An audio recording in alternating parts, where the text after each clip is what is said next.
భారత రాష్ట్ర సమితి అధ్యక్షులు, తెలంగాణ రాష్ట్ర తొలి ముఖ్యమంత్రి కల్వకుంట్ల చంద్రశేఖరరావు జన్మదిన వేడుకలను పురస్కరించుకుని నర్సంపేట నియోజకవర్గ యువజన విభాగం ఆధ్వర్యంలో నిర్వహించిన మెగా రక్తదాన శిబిరాన్ని మాజీ ఎమ్మెల్యే పెద్ది సుదర్శన్ రెడ్డి ప్రారంభించి కార్యకర్తలు, ప్రజాప్రతినిధులతో కలిసి కేక్ కట్ చేసి సంబరాలు జరుపుకున్నారు.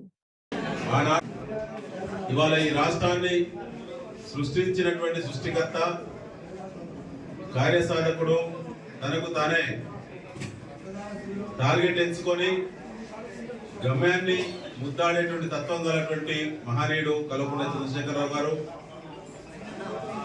ఇవాళ తను సృష్టించినటువంటి తెలంగాణ రాష్ట్రంలో సంపదను కూడా అదే స్థాయిలో సృష్టించి పేదలందరికీ పంచేటువంటి ఆలోచన పరుడు మన మాజీ ముఖ్యమంత్రి వర్యులు కేసీఆర్ గారు.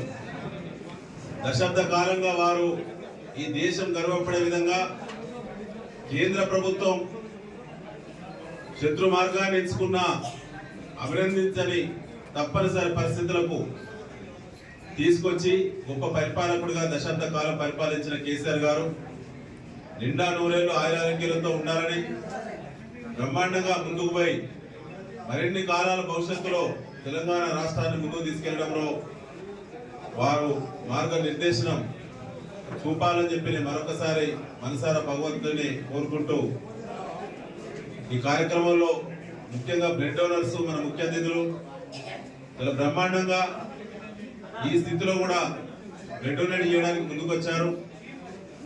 రాష్ట్రంలో బ్లడ్ డొనేషన్ క్యాంపు నాకు తెలిసి ఒక నర్సంపేట మాత్రమే క్యాంపు జరుగుతూ ఉన్నది. అది గొప్ప నిర్ణయం. ఆ నిర్ణయంలో మీ యొక్క సామాజిక స్పృహ ఊరికే పోదు.